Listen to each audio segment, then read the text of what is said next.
హల్లెలూయా. దేవునికి మహిమ కలుగును గాక. ఆమేన్. ప్రభు అయిన యేసుక్రీస్తు నామములో మీకు అందరికీ వందనాలు, శుభాలు. ఈ ప్రార్థనా దినం, ఉపవాస దినం దేవుణ్ణి మహిమపరుద్దాం. కొద్ది సమయం దేవుణ్ణి స్తుతించి ఆరాధిద్దాం. దేవుడు చేసిన మేళ్ళన్నిటిని బట్టి దేవునికి కృతజ్ఞతలు. పాటల ద్వారా దేవుని ఆరాధన ప్రారంభించుకున్నాం. హల్లెలూయా. దేవునికి మహిమ కలుగును గాక. ఆమేన్.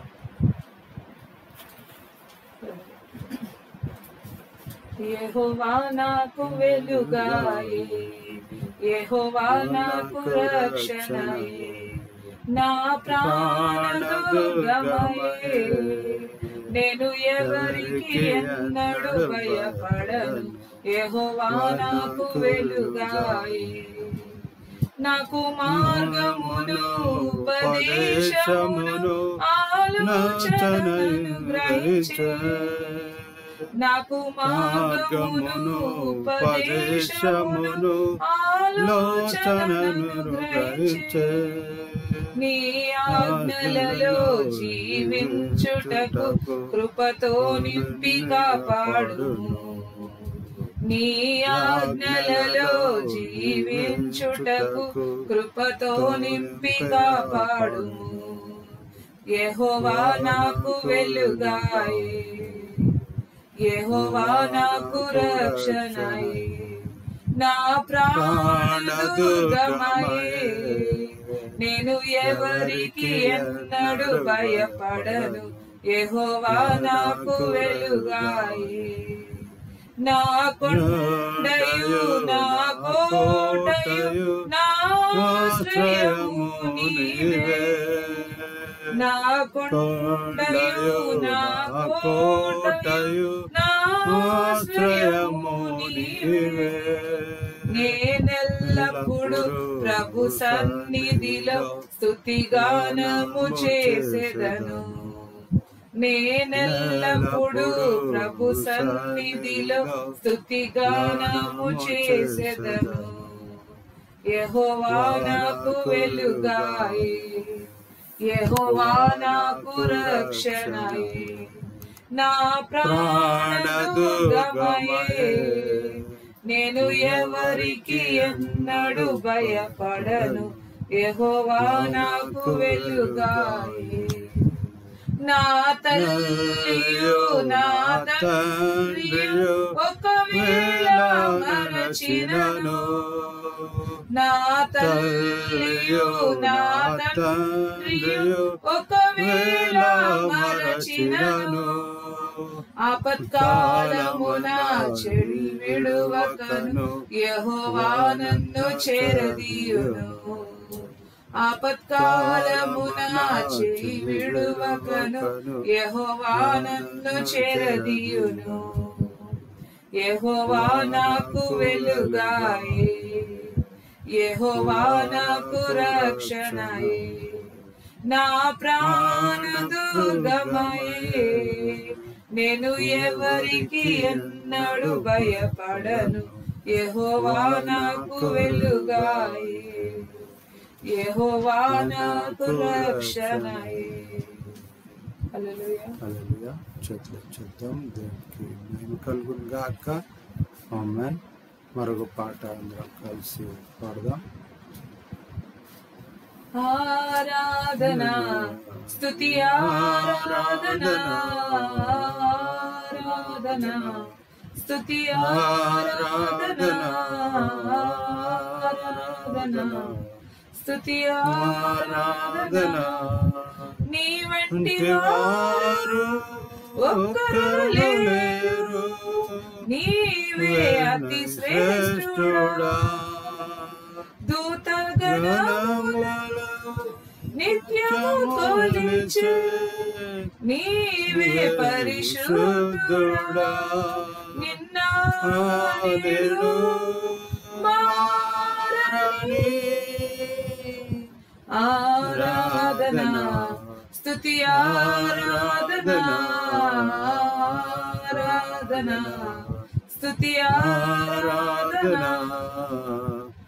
అబ్రహాము ఇస్సాకును బలి ఇచ్చిన ఆరాధన రాళ్లతో చంపబడిన స్తెఫను వలె ఆరాధన అబ్రహాము ఇస్సాకును బలి ఇచ్చిన ఆరాధన రాళ్లతో చంపబడిన స్తెఫను వలె ఆరాధన ఆరాధన స్తుతి ఆరాధన ఆరాధన స్తుతి ఆరాధన దానియేలు సింహపు బోనులో చేసిన ఆరాధన వీధులలో నాట్యమాడిన దావీదు ఆరాధన దానియేలు సింహపు బోనులో చేసిన ఆరాధన వీధులలో నాట్యమాడిన దావీదు ఆరాధన ఆరాధన స్తుతి ఆరాధన ఆరాధన స్తుతి ఆరాధన నీ వంటి వారు ఒక్కరు లేరు నీవే అతి శ్రేష్ఠుడా దూతగణములు నిత్యము కొలిచే నీవే పరిశుద్ధుడా నిన్న నేడు మారని ఆరాధన స్తుతి ఆరాధన ఆరాధన స్తుతి ఆరాధన ఆరాధన స్తుతి ఆరాధన. హల్లెలూయా. దేవునికి మహిమ కలుగును గాక. ఆమేన్. దేవుడు మనతో మాట్లాడాలని ఆశపడుతున్నాం. మాటలు పరిశుద్ధ గ్రంథం కొరింథీయులకు రాసిన మొదటి పత్రిక 12వ అధ్యాయం 11వ వచనాన్ని చదువుకుందాం. Reverend G Persis Victor Pasham గారు చదివి వినిపిస్తారు. కొరింథీయులకు రాసిన మొదటి పత్రిక అపోస్తలుడైన పౌలు కొరింథీయులకు రాసిన మొదటి పత్రిక 12వ అధ్యాయం 11వ వచనాన్ని చదువుకుందాం. నేటి ధ్యానం నిమిత్తము ఏర్పాటు చేయబడిన వాక్య భాగము కొరింథీయులకు రాసిన మొదటి పత్రిక 12వ అధ్యాయం 11వ వచనం. The scripture portion for this hour of meditation is from 1 Corinthians 12th chapter 11th verse. అయినను వీటినన్నిటినీ ఆ ఆత్మ యొక్కడే తన చిత్తము చొప్పున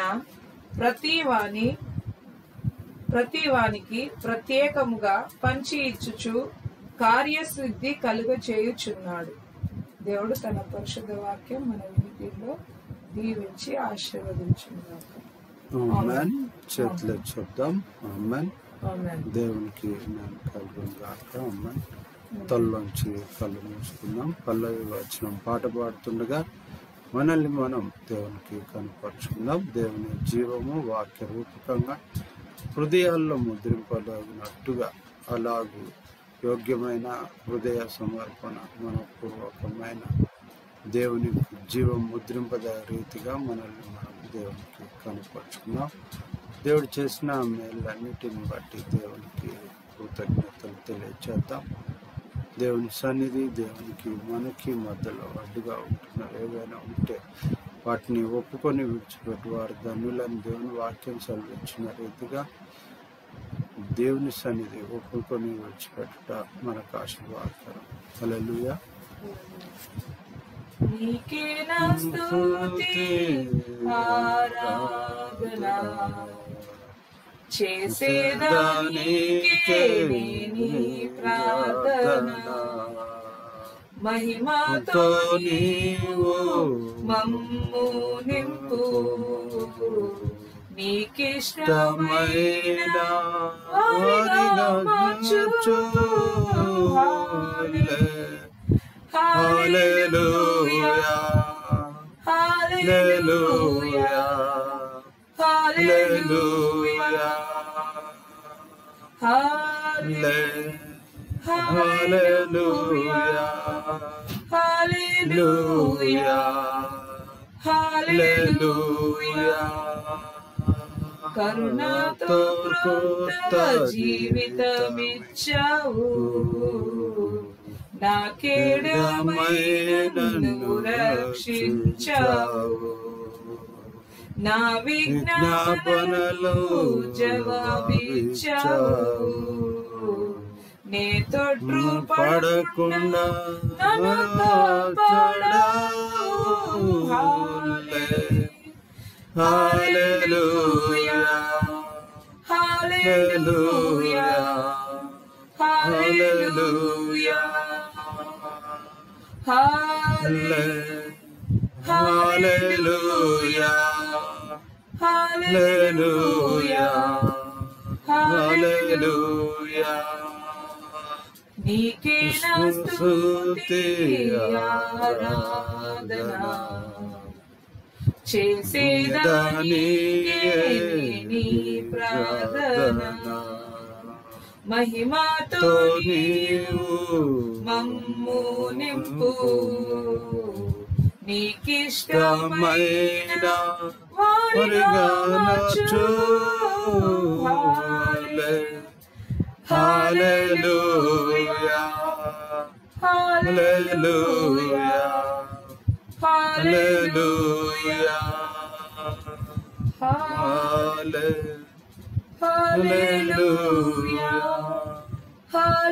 హల్లెలూయా హల్లెలూయా. తండ్రి వందనాలు, స్తుతులు, స్తోత్రము. మీరు చేసిన మేళ్ళను బట్టి వందనాలు, మీరు చూపిన కృపను బట్టి వందనాలు, మీరు ఇచ్చిన క్షేమాన్ని బట్టి వందనాలు. నాయన తండ్రి, ప్రతి కాలం నందు మమ్మల్ని కాచి కాపాడుతున్న దేవుడు నందుకు వందనాలు. మా దోషము ప్రభువా తండ్రి మీ పాద సన్నిధిలో నాయన తండ్రి మీరు మమ్మల్ని క్షమించిన రీతిని బట్టి వందనాలు ప్రభువా తండ్రి. నాయన తండ్రి మీ కృపలో భద్రపరుచుకున్న రీతిని బట్టి వందనాలు ప్రభువా తండ్రి. కనికరము కటాక్షము చూపు దేవుడు అయినందుకు వందనాలు ప్రభువా తండ్రి. క్షమించి ప్రేమిస్తున్న దేవుడు అయినందుకు వందనాలు ప్రభువా తండ్రి. ప్రార్థించే యోగ్యతలో నిలవనిచ్చినారు వందనాలు ప్రభువా తండ్రి. నాయన నీకు వ్యతిరేకమైన క్రియలు నాయన తండ్రి, మాటలు, తలంపులు, ఆలోచనలు ప్రభువా ఏవైతే నీకు వ్యతిరేకంగా మిమ్మల్ని బాధించుతున్నావో ప్రభువా తండ్రి, వాటన్నిటిని మాలో ప్రతి ఒక్కరిలో నుండి దూరపరిచి నాయన మేము మీ అందు భయభక్తులు నిలుపడానికి సహాయం చేయండి. వాక్య ధ్యానం నందు నాయన మనసు పెట్టి నడుచుకోవటానికి సహాయం చేయండి. మీరు మాతో మాట్లాడండి ప్రభువా తండ్రి. నాయన మీ దాసుని నోట మీరు మాట్లాడండి. మీ దాసుని మీ సిలువ చాటును మరుగుపరుచుకోవచ్చు. మీ నోటి బూరగా వాడుకోమని కోర్చు. సమస్తం మీ దయగల హస్తాలకు అప్పగిస్తుంది. యేసు నామంలో ప్రార్థిస్తున్నాం తండ్రి, ఆమేన్. చేతులు చెప్దాం. హల్లెలూయా. దేవునికి మహిమ కలుగును గాక. ఆమేన్. హల్లెలూయా. దేవుని మహాకృపను బట్టి దేవుడు మనల్ని ఈ సమయము తన కృప బాహుల్యతలో భద్రపరచడు. అందును బట్టి దేవునికి కృతజ్ఞతలు. దైవ సన్నిధి మనల్ని మన దేవునికి కనపరుచుకునే ఈ సమయము దేవుడు చేసిన మేలు.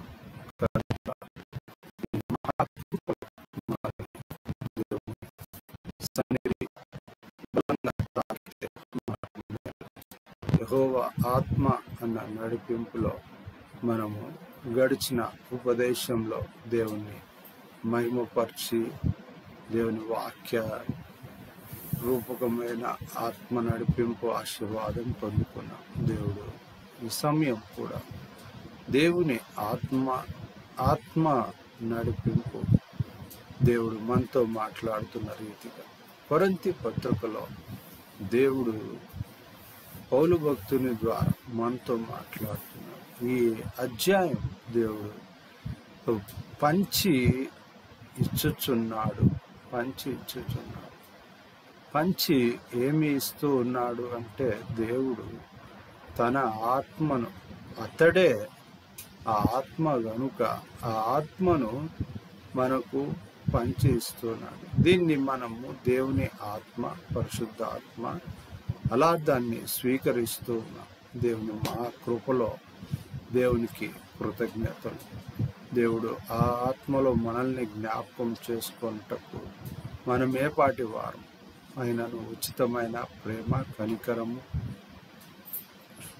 కృపను బట్టి, దేవుని కనికరమును బట్టి దేవుడు మనల్ని ఆ ఆత్మరూపకంగా దర్శిస్తున్నాడు. దేవుని మహాకృపలో మన జీవితాలు ఈ దినం అక్కడ రాస్తున్న ఆ మాటలు, ఆ ఒక్క ఆత్మ అన్న మాట ఈ అధ్యాయంలో మనం గమనిస్తే 7వ వచనం నుంచి 11వ వచనం వరకు ఆత్మ అనుగ్రహింపబడిన రీతులను, అవి చేస్తున్న పనులను అక్కడ తెలియచేయబడుతూ ఉన్నాయి. మనము దానిలను ఒకసారి గమనిస్తే దేవుడు మనతో మాట్లాడుతున్న మాటలు మనకు చాలా స్పష్టంగా మనకు అర్థమవుతాయి. దేవుని మహాకృపలో మన జీవితాలు ఏమేమి అలా అనుగ్రహింపబడుతూ ఉన్నాయి అని మనం గాన తెలుసుకోవాలంటే దాన్ని ఆత్మ ప్రత్యక్షత అనుగ్రహింపబడుచున్నది అన్నాడు. అంటే ఆత్మ యొక్క ప్రత్యక్షతలను మనము గమనిస్తున్నాం. అందుకనే ఆడ ఆ ఆత్మ ఎలాంటి ప్రత్యక్షత ఉందంటే బుద్ధి రూపకమైన వాక్యముగా అని రాయబడింది, జ్ఞాన వాక్యముగా అని రాయబడింది, విశ్వాసముగా మనకు అక్కడ చెప్పబడుతుంది, స్వస్థపరిచే వరముగా చెప్పబడుతుంది, దేవుని యొక్క అద్భుత కార్యముగా చెప్పబడుతుంది. అదే రీతిగా దేవుని ఆత్మ ఏంటిది అంటే దేవుని శక్తిగా చెప్పబడుతుంది. అది ప్రవచన వరముగా చెప్పబడుతుంది, వివేచన శక్తిగా చెప్పబడుతుంది, భాషలుగా చెప్పబడుతుంది. కనుక ఇక్కడ మనం కానీ గమనిస్తే వాటి అర్థాలు చెప్పే ఆత్మ ప్రత్యక్షతగా కూడా చెప్పబడుతుంది. కనుక ఇవన్నీ మనము అనుగ్రహింపబడిన రీతిని బట్టి వాడబడుతూ ఉండాలి. దేవుని ఆత్మ అనుగ్రహము అనాలి. ఇవి ఒకడే ఆ తండ్రి, కుమార, పరిశుద్ధ ఆత్మ దేవుడు. కనుక ఆ ఆత్మను అనుగ్రహించే దేవుడు. ఇటు రీతిగా ఆత్మ మూలముగా అని రాయబడింది, ఆత్మ ప్రత్యక్షతగా అని చెప్పబడుతుంది.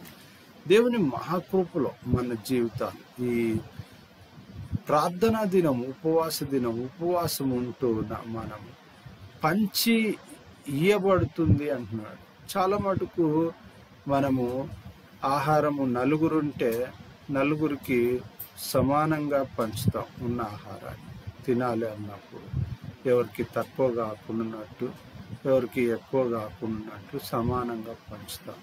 కానీ గమనించాలి, ఇప్పుడు మనము ఒక పంచి ఇచ్చే ఆ అలవాట్లో ఇంకొక అలవాటు కూడా ఉంది. తల్లిదండ్రులు ఆస్తి పిల్లలకు పంచి ఇస్తారు కదా.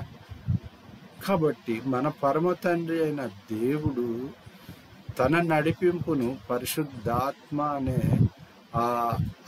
అది ఆస్తిగా అనుకోవచ్చు, లేకుంటే మన హక్కుగా కూడా అనుకోవచ్చు. అలా దాన్ని అనుభవించాలి అన్న దేవుని యొక్క తృష్ణ, ఆశ, దాన్ని మనం పొందుకోవాలి. అది కలిగి స్వాస్థ్యంగా కలిగి, ఆస్తి స్వాస్థ్యంగా కలిగి ఉండటము, అంతస్తులు, సంపాదనలు, అర్హతలు, ఇవి చాలా మనం కలిగి ఉంటాం. కానీ అదే రీతిగా ఆత్మను కూడా, పరలోక సంబంధమైన దేవుని ఆత్మను కూడా మనము కలిగి ఉండాలి అని దేవుడు కోరుకుంటున్నాడు.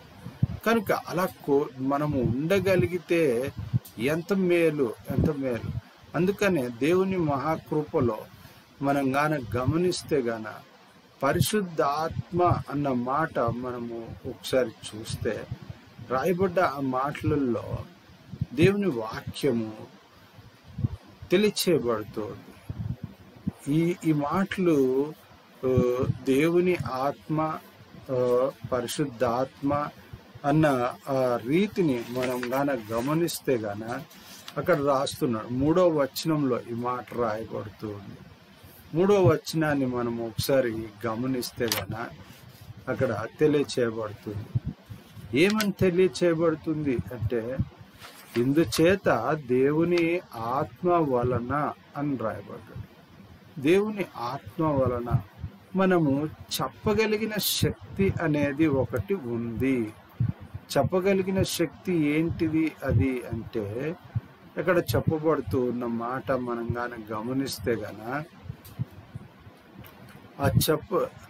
అట్లా చెప్పగలడు, చేయగలడు అన్న సామర్థ్యాన్ని తెలియజేయబడుతుంది. అందుకనే అక్కడ రాసిన 3వ వచనాన్ని దేవుని ఆత్మ, పరిశుద్ధాత్మ వలన. ఇక్కడ ఆ 3వ వచనంలో చెప్పబడుతున్న మాట ఏంటి అంటే, గమనించాలి, యేసు ప్రభువని చెప్పలేడనియు అని రాయబడింది. అంటే పరిశుద్ధాత్మ వలన తప్ప ఎవడును యేసును ప్రభు అని చెప్పగలడు. ఒకవేళ పరిశుద్ధ ఆత్మ వలన కాకుండా అంటే చెప్పలేడని అనే మాట అక్కడ తెలియచేయబడుతుంది. ఇంకొక భయంకరమైన మాట ఈ వచనంలో 3వ వచనంలో చెప్పబడుతుంది. అక్కడ శాపగ్రస్తుడు అని రాయబడి, మాను మీద వేలాడదీయబడిన వాడు ప్రతి ఒక్కడు శాపగ్రస్తుడు అని రాయబడింది కనుక దేవుని వాక్యంలో అన్నమాట. ఇక్కడ ఆ శాపము ఎవరిది? మనుషుల విశ్వమానవాళి యొక్క శాపమును ప్రభు అయిన యేసుక్రీస్తు వారు ఆ శిలువ ద్వారా అది కొట్టివేశాడు. ఆ శిలువ మరణ పునరుత్థానాల్లో మనకు అనుగ్రహింపబడినది ఏంటిది అంటే పరిశుద్ధాత్మ అనుభవము అనేది మనం గమనించాలి. కనుక దేవుని మహాకృపలో మన జీవితాలు దేవునికి మహిమకరంగా ఉండాలి, దేవునికి ఆశీర్వాదకరంగా ఉండాలి అని దేవుడు కోరుకుంటున్నాడు. దేవుడు చేసిన మేలన్నిటిని బట్టి ఏంటిది అంటే శాపము అనేది, శాపగ్రస్తుడు అన్నది మనల్ని మన నుంచి విమోచించి తాను పొందిన దెబ్బల ద్వారా మనకు స్వస్థత, ఆయన సిలువను ఆయన మోసాడు కనుక మన శాపమును ఆయన మోసాడు. గమనించాలి. అందుకనే అక్కడ తన చిత్తము చొప్పున అన్నాడు. అంటే ఆయన అంగీకరించి ఆయన యందు భయభక్తులు కలిగి ఆయన ప్రత్యక్షతలలో మనము మన అడుగుజాడలను ప్రకాశించుకున్నప్పుడు, లేకుంటే మనస్సును, జీవితాన్ని. అందుకనే కొరింథీ పత్రికలో, ఈ 1 కొరింథీ పత్రికలోని 1వ అధ్యాయము 17వ వచనంలో ఒక మాట, మంచి మాట తెలియజేయబడుతుంది. ఏంటిది అంటే, అది వ్యర్థం కాకున్నట్టు. ఏంటిది వ్యర్థం కాకున్నట్టు అంటే, అది అంటే ఏంటి అంటే సిలువ, ఆ యేసుక్రీస్తు యొక్క సిలువ వ్యర్థం కాకుండానట్లు అన్నాడు. ఆయన ఏం చేస్తున్నాడంట, వాక్చాతుర్యము లేకుండా సువార్తను ప్రకటించుటకే ఆయన నన్ను పంపెను అంటున్నాడు. ఈ మాటలు దేవుని చిత్తంలో మనకు పంచి ఇచ్చుటకు దేవుడు అనుగ్రహిస్తున్నది తన ఆత్మ. అది పరిశుద్ధ ఆత్మ, దేవుని ఆత్మ. అది ఎందుకు కావాలి? మనకు లేకపోతే మనం బతకలేమా, జీవించలేమా అంటే, అది ఆ చదువుకున్న వచన భాగం మళ్ళా మనం ఒకసారి చూస్తే అక్కడ రాయబడుతున్న మాటల్లో కార్యసిద్ధి కలుగజేయుచున్నాడు, అయినను వీటన్నిటినీ ఆ ఆత్మ యొక్కడే తన చిత్తము చొప్పున ప్రతి వానికి ప్రత్యేకంగా పంచి ఇచ్చుచు. పంచి ఎందుకు ఇచ్చుచున్నాడు అంటే మనలో కార్యసిద్ధి, దేవుని కార్యసిద్ధి, శరీరము అనుసరించాల్సిన ఆత్మ సంబంధమైన కార్యసిద్ధి మనం పొందటానికి అది చాలా అవసరం. ఉపవాస దినాల్లో అలా ప్రభువా నువ్వు నన్ను దర్శించు, అలా ప్రభువా నువ్వు నన్ను సంధించు, అలా దేవుణ్ణి మనము దర్శించాలి.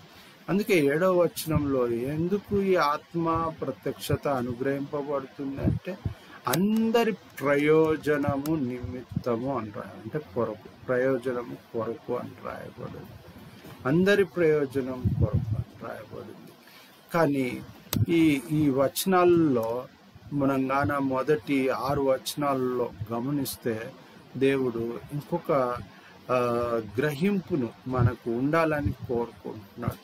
ఏంటి ఆ గ్రహింపు అంటే, ఎటు పడినా అటు నడిపింపబడితిరని మీకు తెలియదు. అంటే మనము ఎటు పడితే అటు నడిపింపబడ్డాము అనేది మనకు తెలుసు అంటున్నాడు. దేవునికి తెలుసులే అంతా, నీకు తెలియకపోయినా పర్వాలే అంటాం మనం.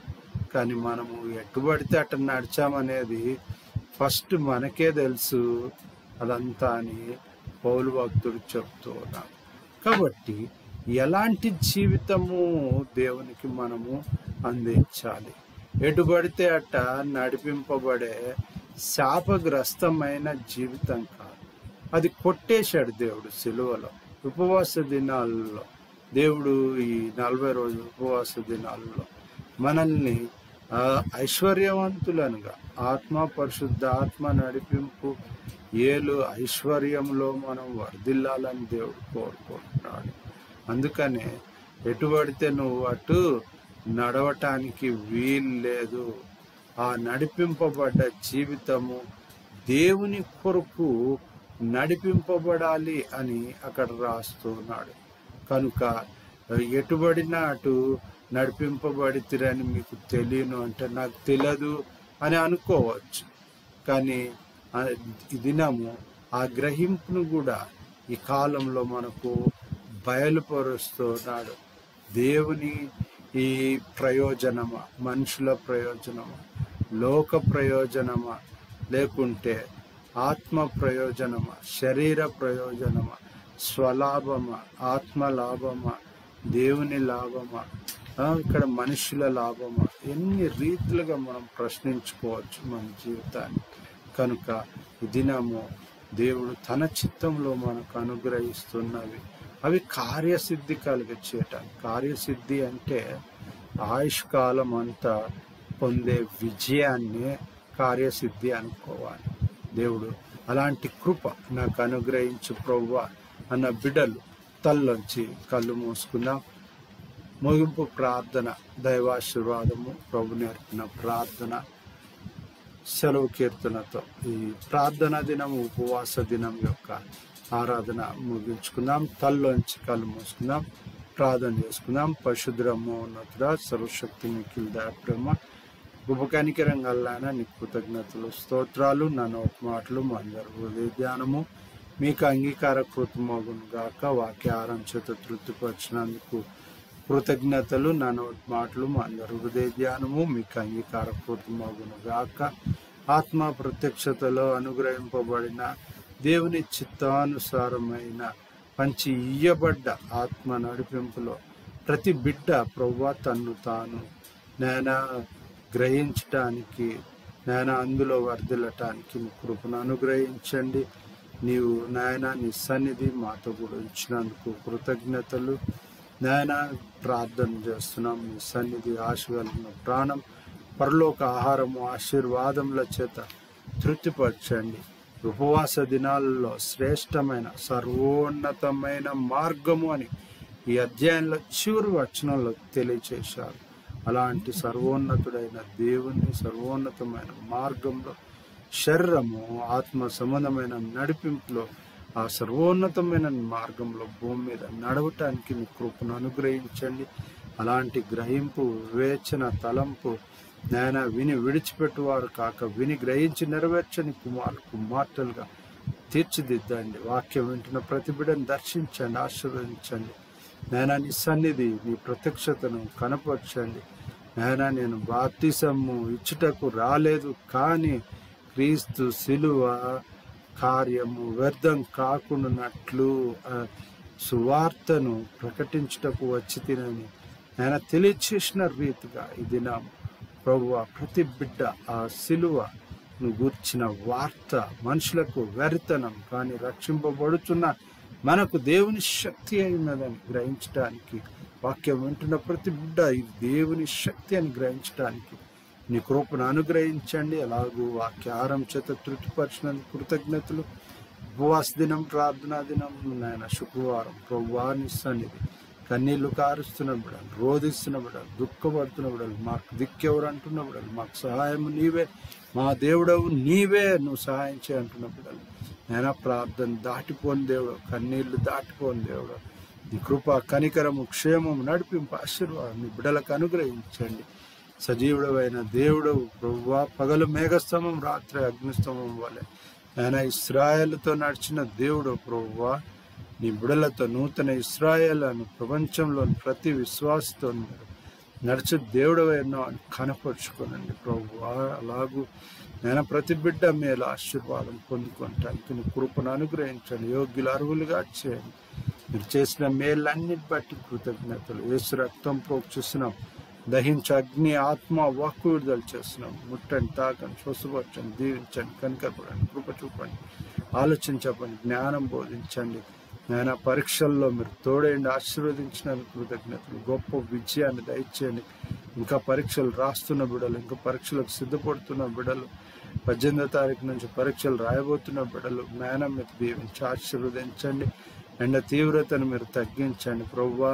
నీ బిడ్డలకు క్షేమం ఆశీర్వాదం నాయన నీ కృపను అనుగ్రహించండి. నాయన దేశంలో నీ కృపను, కాపుదలను, సమాధానము, ఆత్మశక్తిని నాయన మీరు అనుగ్రహించండి. యేసునామములో విడుదల చేస్తున్నాం నాయన. సుఖశాంతులు, శాంతి సమాధానాలు నాయన, విశ్వాసంలో ఎదుగు నీ కృపను, కాపుదల, క్షేమమును వర్ధిల్లు నాయన నీ కృపను ప్రభువా మీరు అనుగ్రహించండి. యేసు రక్తం పోక్షిస్తున్నాం, దహించి అగ్ని ఆత్మ వాక్కు విడుదల చేస్తున్నాం ప్రభువా. మీ విడుదలగా దీవించి ఆశీర్వదించండి. మీరు పంచి ఇచ్చు స్వాస్థ్యం ఆస్తి పొందుకుని నీ బిడలుగా ఆత్మానుసారమైన నడిపింపులో విజయాలుగా బలపరచండి, స్థిరపరచండి, ఆత్మ చేత ముద్రించండి నాయన. మీరే మహిమ పొందండి, దీవించి ఆశీర్వదించండి. చేసిన మేళ్ళన్ని బట్టి కృతజ్ఞతలు. విద్య, ఉద్యోగం, లైఫ్ సెటిల్మెంట్, చేతి పని, కష్టార్థం, తలంపు, క్రియ, ఆలోచన, నడిపింపు నాయన మెండుగా ఆత్మ నడిపింపు అనుగ్రహించి ఆశీర్వదించి దీవించండి. సమాధానం, సంతోషం, నెమ్మది, మనశ్శాంతి, స్వస్థత, ఆరోగ్యం, ఆయుష్, ఆత్మ నడిపింపు మెండుగా అనుగ్రహించండి. చేసిన మేళ్ళన్ని బట్టి కృతజ్ఞతలు. ఉపవాస దినము నీ సన్నిధి మాతో కూడా ఇచ్చినందుకు కృతజ్ఞతలు. తిరిగి ఇలాగు సమీపించి మయంపరచు పర్యంతం సంరక్షించి సేవసంఖ్యలో చేర్చమని యెహోవా ఉన్నతమైన దేవుని ఆత్మ నాయన నిరంతరం అనుక్షణం నాయన జీవితం అంతా ఏళ్ళను గాక సంరక్షించి సేవసంఖ్యలో చేర్చు విజయాలుగా నడిపించును గాక. యేసునామములో ప్రార్థన చేస్తున్నాం తండ్రి, ఆమేన్. చేతులెత్తి చెప్దాం ఆమేన్. దైవాశీర్వాదం తండ్రి, కుమార, పరిశుద్ధాత్మ దేవుని సకల ఆశీర్వాదం, ఐశ్వర్యము, సన్నిధి, సావాసం, తోడు, నీడ, కాపుదల, దేవుని ఆశీర్వాదం సదాకాలం. వాక్యం విని గ్రహించి నెరవేర్చు ప్రతి బిడ్డకు దేవుని కొరకు దేవుడు అనుగ్రహించు, పంచిచ్చు ఆత్మను వెదికి దాన్ని పొందుకొని నెరవేర్చు, దేవుని మహిమపరచు ప్రతి బిడ్డకు దేవుని ఆశీర్వాదం సదాకాలం తోడైండును గాక. ఆమేన్. చేతులెత్తి చెప్తాం ఆమేన్. ప్రభు నేర్పిన ప్రార్థన. పరలోకమందున మా తండ్రి, నామం పరిశుద్ధపరచబడును గాక, నీ రాజ్యం మాకు వచ్చును గాక, నీ చిత్తం పరలోకమందు నెరవేరినట్లు భూమి అందు నెరవేరును గాక. నేడు మాకు కావాల్సిన దినారం మా దయచేయండి, మా రుణస్తులను మేము క్షమించిన ప్రకారం మరణం క్షమించము, శోధనలో తప్పించము, ఎందుకంటే రాజ్యం, బలం, మహిమ నీవే నావు తండ్రి. ఆమేన్. చేతులు చెప్దాం ఆమేన్. సెలవు కీర్తనతో దైవ సన్నిధి ఆరాధన ముగించుకుందాం. ఆశీర్వాదం మా మీద వర్షింపచేయు మిషా, ఆశతో నమ్మియున్నాము నీ సత్య వాగ్దాతము. మీద కృమరించుము దేవా, క్రమర ప్రేమ వర్షంబు కృమరించుము దేవా. హల్లెలూయా. దేవునికి మహిమ కలుగును గాక. ప్రభు పేరట అందరికీ వందనాలు. తిరిగి ఇలాగూ దేవుని సమీపించి మహిమపరచు పర్యంతం దైవ సన్నిధి ఏలును గాక. సమకూడి మేలు జరిగించును గాక. విజయాలుగా ఆశీర్వదించును గాక. ఆమేన్. రెవరెండ్ డాక్టర్ ఉత్తరపాల్ సేవా పక్షంగాను వంశధార లైవ్ పక్షంగా మీకందరికీ శుభములు. దేవుని నామంలో వందనాలు. దేవుని ఆశీర్వాదము సదాకాలము మనల్ని అందరినీ ఏలును గాక. సంరక్షించి శివశంకర చర్చి విజయంగా ఆశీర్వదించును గాక. ఆమేన్. చేతుల శబ్దం. ఆమేన్. ప్రభు పేరట అందరికీ వందనాలు.